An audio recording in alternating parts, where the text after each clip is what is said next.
Трэцяя кніга цароў, раздзел 16. І прамовіў Господ да Егу сына Ханані супраць Баасы гэтыя словы: «За тое, што я цябе падняў з парахна і паставіў цябе кіраўніком над народам маім Ізраілем, а ты хадзіў дарогай Еарабама і уводзіў у грэх народ мой і Ізраіль, каб мяне гнявіць грахамі іх. Я адкіну дом Баасы і зраблю з домам тваім тое, што зрабіў з домам Еарабама, сына Набата. Хто ў Баасы памрэ ў горадзе, таго з'ядуць сабакі, а хто памрэ ў яго на полі, таго будуць жэрці птушкі паднебныя.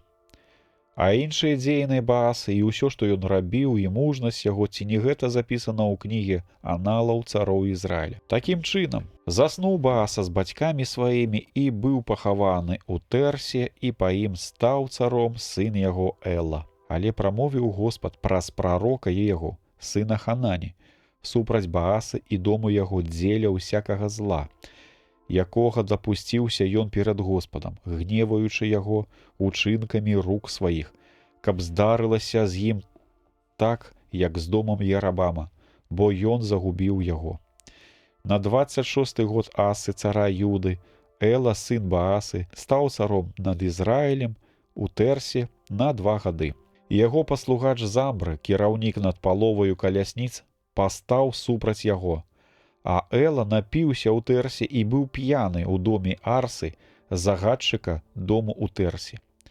Такім чынам, Замбры, напаўшы, ударыў і забіў яго на 27 год Асы, цара Юды, і стаў царом замест яго. І калі ён стаў царом і сеў на яго пасад, то забіў увесь дом Баасы і не пакінуў з яго анікога мужчынскага роду, ані сваякоў, ані сяброў яго.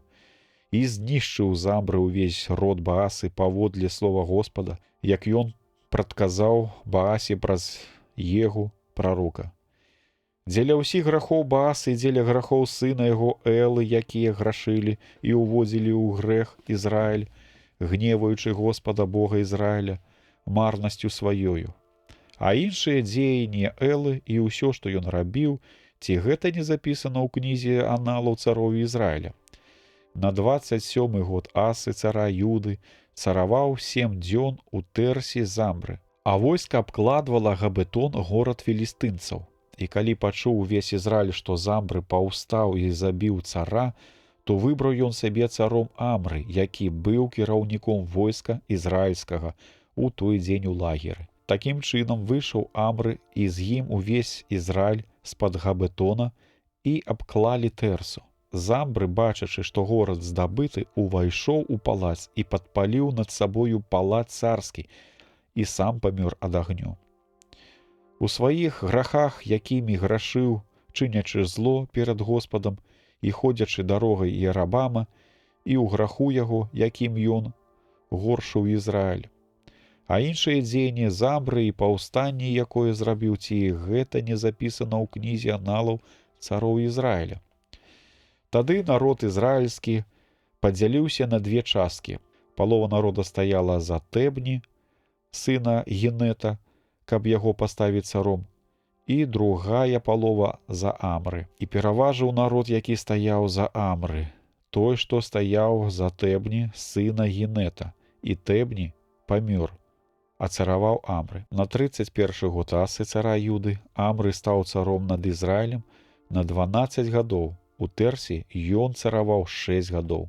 І за 2 талента срэбра ён купіў у Самэра гару Самэрон і забудаваў яе, і горад, які пабудаваў, назваў ад імя гаспадара гары Самэра Самарыяй. І рабіў Амры ліхоту перад абліччам Господа і чыніў зло горш за ўсіх, якія былі перад ім. І хадзіў ён ва ўсім дарогай Еарабама, сына Набата, і ў граху яго, якім ён уводзіў у грэх Ізраіль, каб гнявіць Господа Бога Ізраіля марнасцю сваёю. А іншыя дзеянні Амры і бітвы яго, якія ён мужна правёў, ці гэта не запісана ў кнізе аналаў цароў Ізраіля. І заснуў Амры з бацькамі сваімі і быў пахаваны ў Самарыі, і па ім цараваў сын яго. Ахаб, сын Амры, стаў царом ізраільскім на 38 год. Асы, цара Юды, і цараваў Ахаб, сын Амры, над Ізраілем у Самарыі 20 гадоў. І рабіў ліхоту Ахаб, сын Амры, перад абліччам Господа горш за ўсіх папярэднікаў. І мала яму было жыць у грахах Арабама, сына Набата. Звыш таго, ён узяў за жонку Эзабель, дачку Эт-Баала, цара сідонцаў, і пачаў служыць Баалу і пакланяцца яму. І паставіў ён ахвярнік Баалу ў храме Баала, які пабудаваў у Самарыі. І зрабіў Ахаб ідала, і сваімі ўчынкамі Ахаб гнявіў Господа Бога Ізраіля болей, чым усе цары Ізраіля, якія былі перад ім. У дні яго Гіэль з Бэтэля адбудаваў Ерыхон паводле прадказання Господа, сказанага праз Ешуа, сына Нуна, і падмуркі яго ён паклаў на сваім першародным Абіраме і на сваім наймаладзейшым Сейгубе, паставіў брамы яго.